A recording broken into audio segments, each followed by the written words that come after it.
Sommes-nous victimes de notre génétique? Votre destin est-il prédéterminé? Depuis que les principes de la génétique ont été découverts en 1866, il existe une notion selon laquelle les gènes déterminent l'avenir de votre santé et le caractère de votre vie. Nous avons tous entendu quelqu'un dire « cette maladie est présente dans ma famille », ce qui découle de l'idée que les maladies sont causées par la génétique. Il existe un gène appelé le gène BRCA1 qui est associé au cancer du sein. 50% des femmes porteuses de ce gène finissent par avoir un cancer du sein. Découvrir que l'on est porteur de ce gène est généralement une nouvelle très bouleversante, car beaucoup l'aperçoivent comme une condamnation à mort. Mais la moitié des femmes porteuses du gène BRCA1 n'ont pas le cancer. D'où la question suivante. Quelle est la différence entre celles qui ont le cancer et celles qui ne l'ont pas? Et la réponse est l'environnement et l'état d'esprit. S'il existe quelques maladies rares qui se déclarent à la naissance, plus de 99% des maladies et des troubles se manifestent plus tard dans la vie. Notre environnement façonne notre esprit, et notre esprit produit des substances chimiques qui déclenchent l'expression des gènes. Les gènes sont donc en corrélation avec la maladie, mais ils n'en sont pas la cause, et ils ne contrôlent pas la biologie. Avec ces informations, nous ne sommes plus des victimes.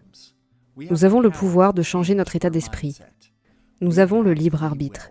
Si nous utilisons notre esprit conscient, nous pouvons nous élever au-dessus de nos programmes subconscients et écrire un nouveau destin pour nous-mêmes. Comme l'a dit Einstein, aucun problème ne peut être résolu à partir du même niveau de conscience qu'il a créé. Si nous voulons forger un nouveau chemin pour nous-mêmes, cela commence par un nouvel état d'esprit.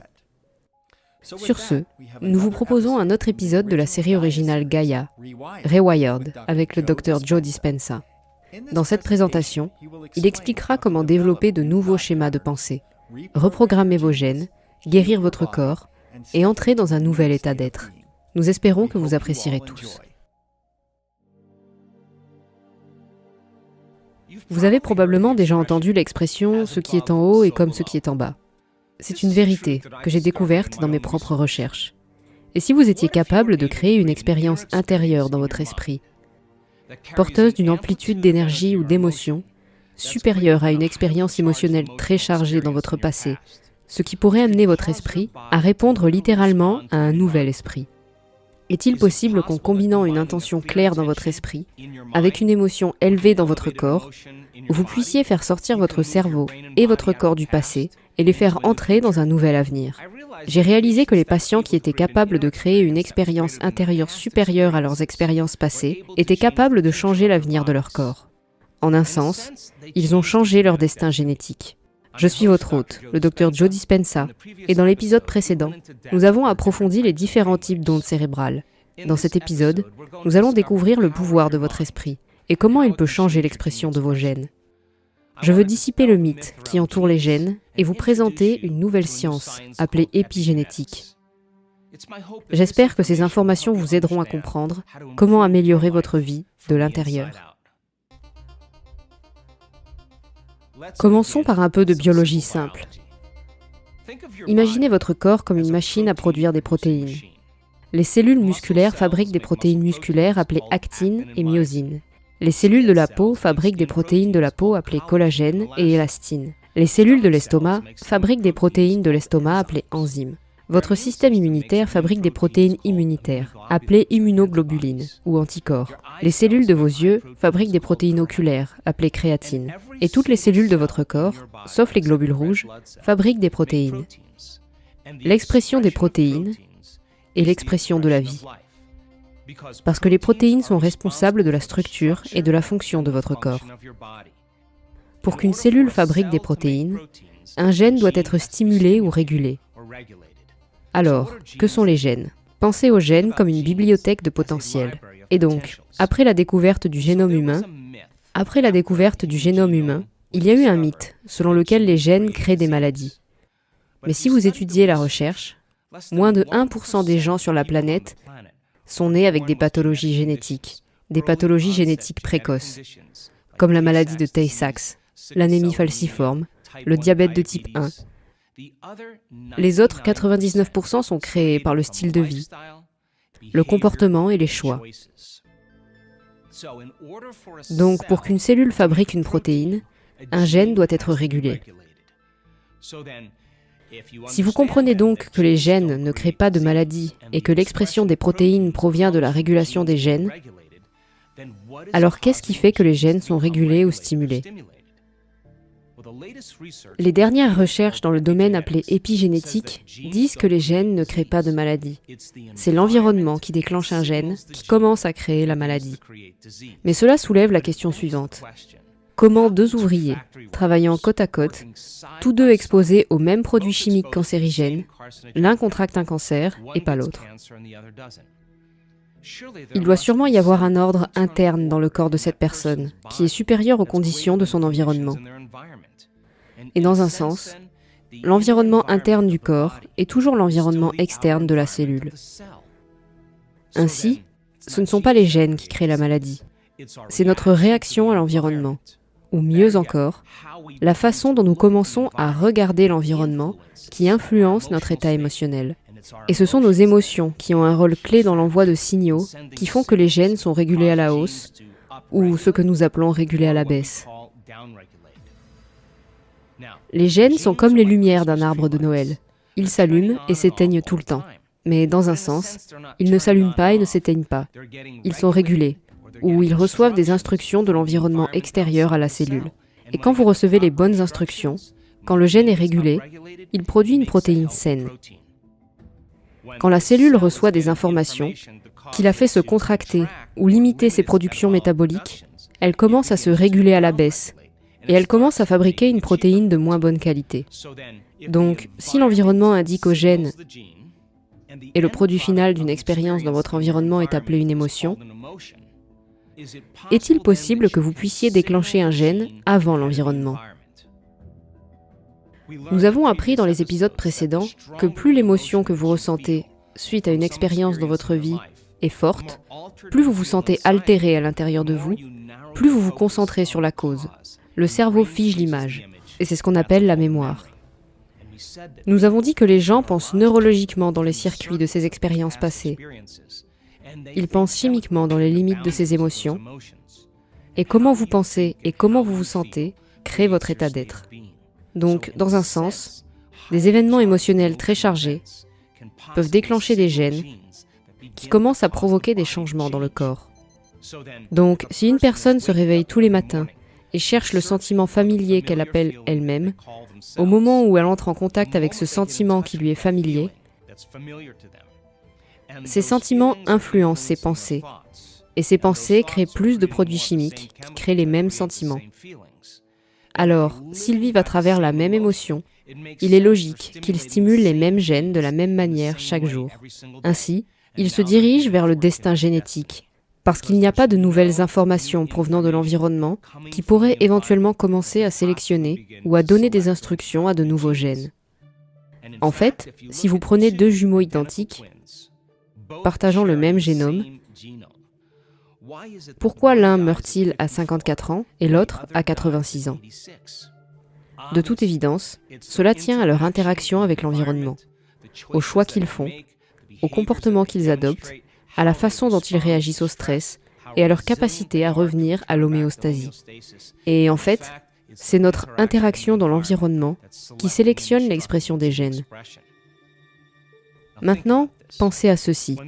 Quand ils ont commencé à cartographier le génome humain, ils ont dit « Ok, le corps fabrique environ 100 000 protéines, ce qui signifie qu'il devrait y avoir 100 000 gènes pour chacune de ces protéines. Nous avons 40 gènes, appelés protéines régulatrices ou gènes régulateurs, qui aident à la fabrication de ces protéines. 100 000 plus 40 000, cela fait 140 000 protéines. Il devrait y avoir 140 000 gènes. Mais lorsqu'ils ont cartographié le génome humain, ils ont découvert que nous n'exprimons, en tant qu'être humain, que 23 688 gènes. Alors comment est-il possible que notre corps contienne plus de protéines que de gènes pour les fabriquer? Car sur un seul gène, il peut y avoir des milliers de variations différentes. qui commencent à produire différents types de protéines. Ainsi, l'expression des protéines est l'expression de la vie. Donc si les gens vivent dans la routine d'un futur prévisible, ou s'ils sont coincés dans les mémoires de leurs émotions de leur passé, et qu'ils ne peuvent pas penser ou agir plus que ce qu'ils ressentent, alors ces séries d'événements dans leur vie ont commencé à influencer l'expression de leur gène. Puis, une fois que le gène a été déclenché, et que la personne vit constamment en dehors de l'homéostasie, ou de l'équilibre, ce déséquilibre devient son nouvel équilibre. Ainsi, l'environnement interne de leur corps envoie des signaux spécifiques aux cellules, et les cellules reçoivent les mêmes instructions. Les mêmes instructions produisent les mêmes protéines, et la personne commence à ressentir une mauvaise santé ou une maladie. Je me suis donc intéressé à ce sujet, parce que j'ai commencé à lire des recherches dans lesquelles des scientifiques prenaient des personnes atteintes de diabète de type 2 et les exposaient à 1 heure de comédie. Quand ils évaluaient le spectacle comique, beaucoup de participants l'évaluaient sur une échelle de 1 à 5, 5 signifiant qu'ils avaient ri pendant toute 1 heure. Mais ce qu'ils mesuraient avant et après le spectacle comique a attiré mon attention, car ils mesuraient l'expression des gènes pour voir si le changement de leur état émotionnel était capable, en 1 heure, de sélectionner et d'envoyer des instructions à de nouveaux gènes. Et en fait, plus de 20 gènes ont été régulés à la hausse, juste par le changement d'humeur des gens. Donc, en changeant leur état interne, ils ont pu sélectionner et envoyer des instructions à de nouveaux gènes qui ont fabriqué de nouvelles protéines. Les gens ont commencé à fonctionner avec le diabète dans une fourchette normale, ou à des niveaux de sucre dans le sang légèrement élevés, par rapport à leur niveau de sucre dans le sang chaque jour. Cela m'a fait penser, si je pouvais prendre un groupe de personnes et mesurer l'expression de leurs gènes, et pendant 4 jours, leur demander de penser différemment, de faire des choix différents, de vivre de nouvelles expériences et d'élever leur état émotionnel, serait-il possible qu'en 4 jours, ils puissent commencer à changer l'expression de leurs gènes? Nous avons donc sélectionné 32 personnes dans le cadre d'une étude randomisée. Nous avons effectué des tests pour prélever des cellules à l'intérieur de leur bouche. Et nous voulions effectuer des mesures avant qu'elles ne commencent un atelier. Puis nous voulions prendre une autre mesure pour voir s'il y avait un changement. Nous avons mesuré 7500 expressions génétiques différentes. Cela signifie que lorsqu'ils sont sortis de la routine, lorsqu'ils ont échangé certaines émotions contre des émotions élevées, en commençant à changer leur état intérieur, seraient-ils capables de déclencher le gène avant l'environnement? Or, nous avons constaté qu'en 4 jours, le gène qui fabrique de nouveaux neurones en réponse à l'apprentissage et aux expériences nouvelles était activé. Le gène de la réparation cellulaire, qui stimule les cellules souches, ces cellules transitoires qui vont vers les tissus endommagés et les réparent, était activé. Il y avait donc une régénération en cours dans le corps. Le gène du stress oxydatif était régulé à la hausse. Ainsi, le corps a pu revenir à une santé normale. Antioxydants, anti-cancer, anti-vieillissement, anti-maladie cardiaque, anti-AVC, anti-neurodégénératif, anti-inflammatoire, antimicrobien. Le gène pour construire des structures cellulaires, le cytosquelette de la cellule, a été activé. Plus d'intégrité, plus de régénération dans la cellule. 3 gènes ont été activés, qui ont commencé à supprimer la croissance du cancer dans les tumeurs. Et les gènes pour l'équilibre hormonal, la fonction métabolique et l'ordre métabolique sont tous stimulés dans les 4 jours. 8 gènes régulés à la hausse. Ce sont tous les gènes qui ont été activés, régulés à la hausse en seulement 4 jours. Donc, il est alors logique que vous n'êtes pas condamné par vos gènes, mais que vous êtes votre propre ingénieur génétique. Ainsi, dans nos ateliers à travers le monde, nous voyons de nombreuses personnes inverser des conditions de santé très graves, comme la maladie de Parkinson, la sclérose en plaques, le lupus, ou même des troubles génétiques rares, pour lesquels la science médicale n'a vraiment aucune solution. Donc, pour que je comprenne comment cela était possible, j'ai étudié l'expression des gènes, Nous savons maintenant que lorsque les gens se font soigner, ils régulent vers le bas de nouveaux gènes, et ils régulent vers le haut les gènes qui ont à voir avec la maladie ou le déséquilibre. Alors, j'ai commencé à penser, est-il possible en enseignant aux gens comment s'autoréguler et commencer à changer leur état intérieur, cela pourrait-il prolonger leur vie d'une certaine manière? Est-il possible que la méditation ou les pratiques contemplatives quotidiennes puissent influencer l'avenir d'une personne en ajoutant des jours à sa vie? Nous avons donc réalisé une autre étude qui s'est déroulée à Palm Springs, en Californie, en 2017. Ce que nous avons fait, c'est que nous avons sélectionné 32 personnes au hasard, et puis nous avons demandé à ces 32 personnes de s'engager pendant 5 jours par semaine à faire un certain type de méditation pendant au moins 60 jours. Mais tout ce que nous voulions, c'est qu'ils commencent à s'autoréguler et à changer leur état intérieur. Ce que nous cherchions à mesurer étaient les télomères. Les télomères sont les minuscules petits lacets à l'extrémité de votre ADN. Chaque fois qu'une cellule se divise, et les cellules se divisent environ 50 à 75 fois, la cellule commence à raser un peu de ce cordon. Or, le stress et les hormones du stress accélèrent en fait la dégénérescence des télomères et la longueur de ces télomères. On peut donc déterminer l'âge biologique d'une personne qui peut être totalement différent de son âge chronologique. Nous avons donc voulu voir s'il était possible que les télomères puissent s'allonger et qu'une personne puisse prolonger sa vie ou la prolonger d'une certaine manière. Ce que nous avons trouvé, c'est que 5 personnes ont cessé de faire les méditations, ce qui laisse 27. 20 personnes sur 27 ont allongé leurs télomères, ce qui représente environ 74% de l'étude. 11 personnes sur 27 ont augmenté leur télomère de plus de 0,5%. C'est 40% des personnes de l'étude. Cela leur ajoute environ 4 à 8 jours de vie, si elles vivent jusqu'à au moins 75 ans. 6 des 27 personnes ont augmenté significativement leur télomère entre 0,1 et 0,26%. Cela signifie que 22% des personnes participant à l'étude allongent leur vie de 8 à 16 jours. Maintenant, écoutez ça. Une personne de l'étude a augmenté la longueur de ses télomères en 4 jours. Je comprends que les télomères prennent du temps à se développer. Ils sont comme des ongles ou des cheveux.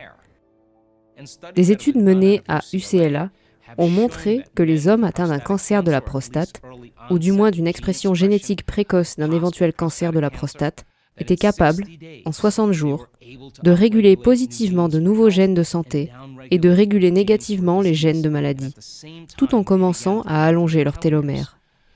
Lorsque j'ai parlé aux scientifiques qui ont participé à l'étude, je leur ai dit, « Je sais que les télomères mettent du temps à s'allonger. Mais nous constatons dans nos ateliers que la santé des gens change instantanément pendant la méditation. En d'autres termes, d'une certaine manière, nous constatons un changement instantané. Et dans la réalité tridimensionnelle, pour que quelque chose se produise, il faut généralement du temps. Mais s'il s'agit d'énergie influençant la matière, et que cela se produit en un instant, alors cela ne dépend pas du temps. Cette énergie, ou le quantum, influence la matière. Est-il alors possible que quelqu'un puisse changer l'expression de ses télomères en 4 jours, s'il s'agit d'un phénomène quantique? Les scientifiques ont marqué une pause pendant environ 1 minute et ont finalement dit, théoriquement, c'est possible. Et si une seule personne était capable de le faire, je serais impressionné. J'ai répondu que c'est tout ce dont j'avais besoin. Nous avons eu une personne capable de changer significativement la longueur de ses télomères en 4 jours. Et c'est un phénomène quantique. Donc, dans un sens, nous sommes entrés dans l'histoire en prouvant que vous pouvez allonger votre vie en changeant votre état interne. Alors, comment change-t-on l'expression des gènes? Lorsque les gens ont des expériences émotionnelles très chargées, que cela commence à changer leur état émotionnel, que cela change leur structure cérébrale, change la cartographie de leur cerveau, comment est-il possible, alors, qu'ils puissent commencer à sélectionner et à instruire de nouveaux gènes et à changer leur santé?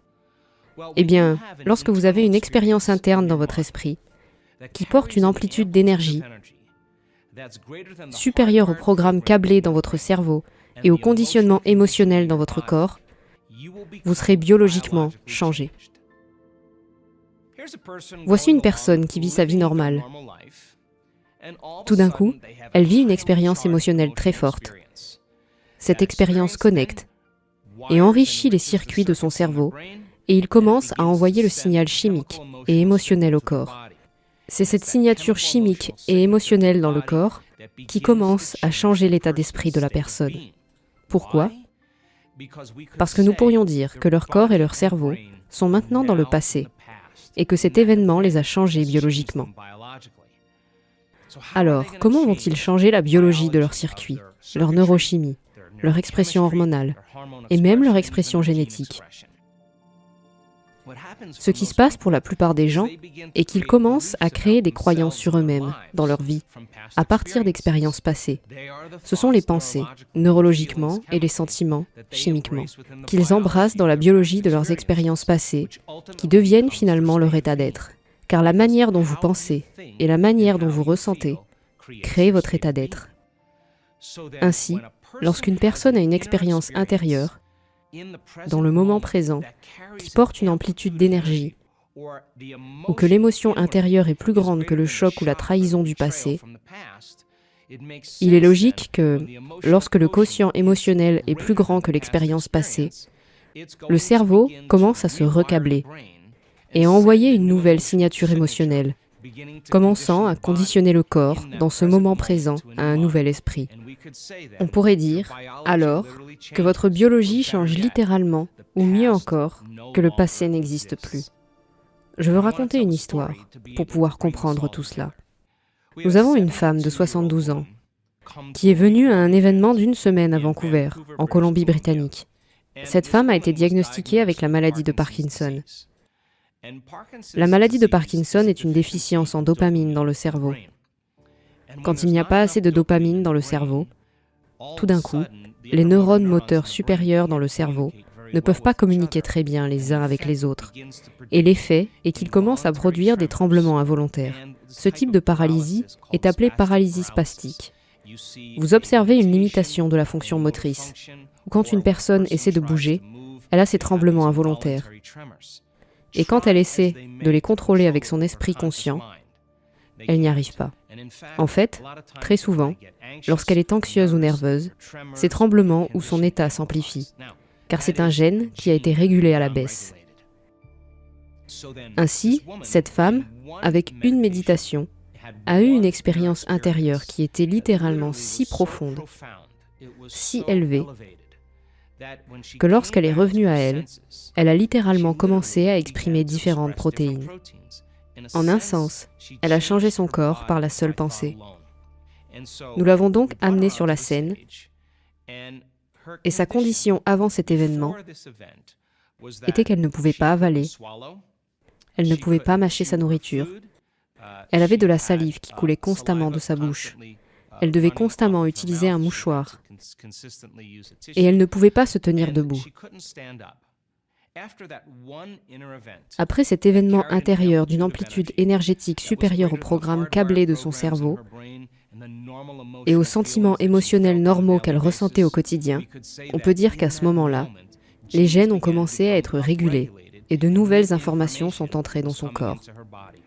Elle s'est levée sur la scène et a dit, après toutes ces années, toutes les thérapies, tous les médicaments différents, toutes les opérations différentes que j'ai subies, rien ne me semblait pouvoir changer cet état.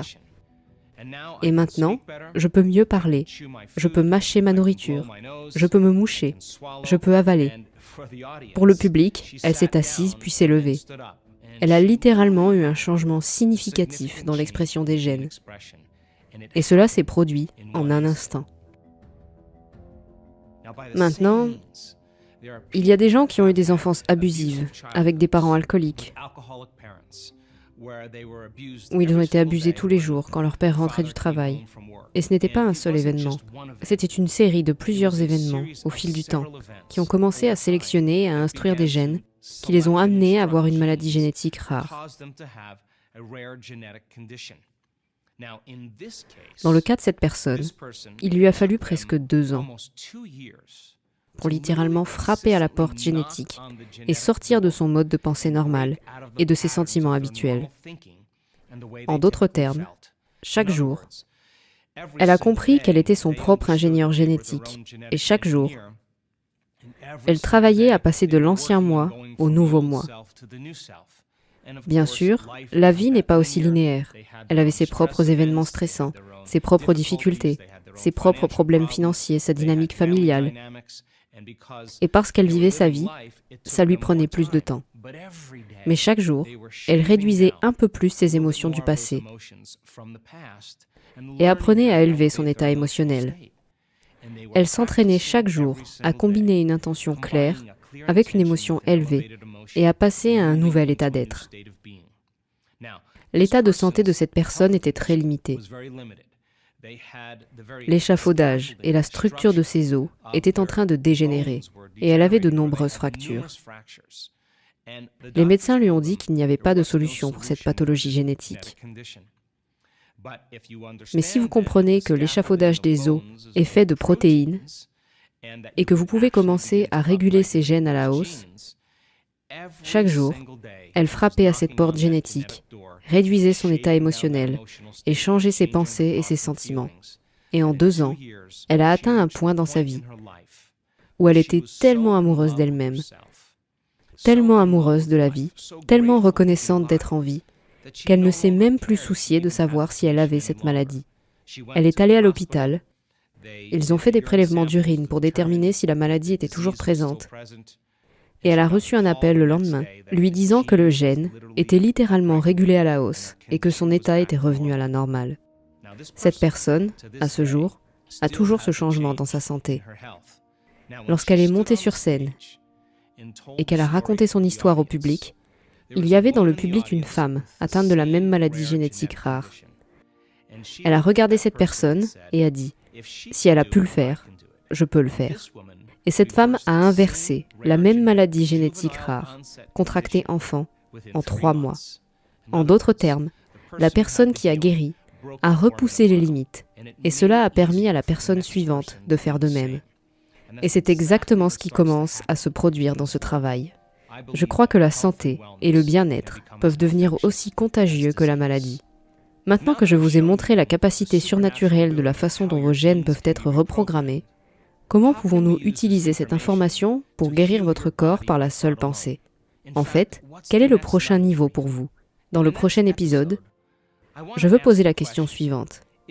Dans les études placebo, en double et triple aveugle, si les sujets réagissent à une pilule de sucre et que les changements vont de 10% à 100%, avez-vous vraiment besoin d'une pilule de sucre pour commencer à guérir votre corps? En d'autres termes, est-il possible de guérir son corps par la seule pensée? Je suis votre hôte, le Dr Joe Dispenza pour Rewired, et j'espère vous voir dans le prochain épisode. Et nous irons au-delà de l'ordinaire pour atteindre l'extraordinaire.